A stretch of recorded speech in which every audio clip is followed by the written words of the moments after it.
We taught machines how to talk. We gave them all the world's knowledge.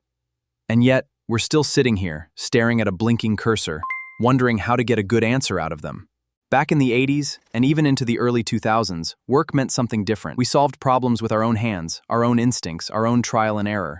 Today, we open Claude, we open Gemini or Copilot, asking them to think for us, to build entire worlds. The choice is ours.